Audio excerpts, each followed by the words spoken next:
Dans ce restaurant, c'est l'un des faits divers les plus choquants de cet été. Le serveur, un jeune homme de 28 ans, n'allait pas assez vite pour confectionner un sandwich.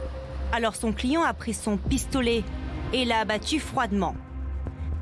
Des actes de violence gratuits qui se multiplient. À Marseille, une étudiante de 21 ans se fait poignarder en plein cœur par l'homme qui voulait lui voler son téléphone portable. À Signes, dans le Var, c'est le maire de 76 ans qui a été tué, écrasé par une camionnette alors qu'il essayait d'empêcher 2 ouvriers de jeter illégalement des gravats sur un chemin privé.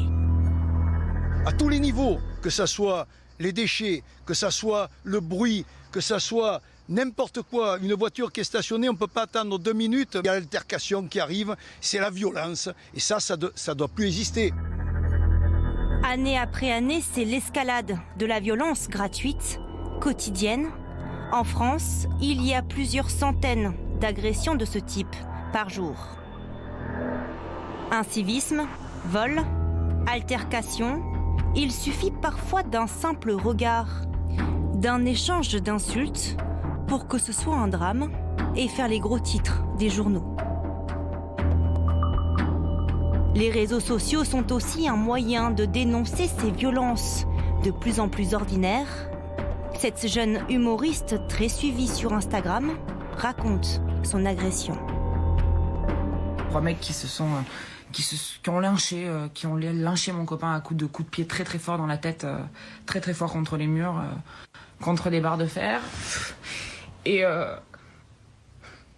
mon copain était par terre en boule et se prenait des coups de pied dans la tête très très fort. Donc j'ai cru qu'ils allaient le tuer et je pense que c'était le but de cette agression. Hospitalisé d'urgence, son compagnon a survécu à son agression. Olivier Mambacassa, lui, est mort. Presque le même scénario ce 17 août à Grenoble. L'homme de 40 ans marchait dans la rue, victime d'insultes racistes. Il a répliqué. Ses agresseurs l'ont frappé de plusieurs coups de couteau. Depuis au moins 1 an, le sentiment d'insécurité des Français augmente. 60% des personnes interrogées dans un sondage confessent avoir déjà été victimes d'insécurité.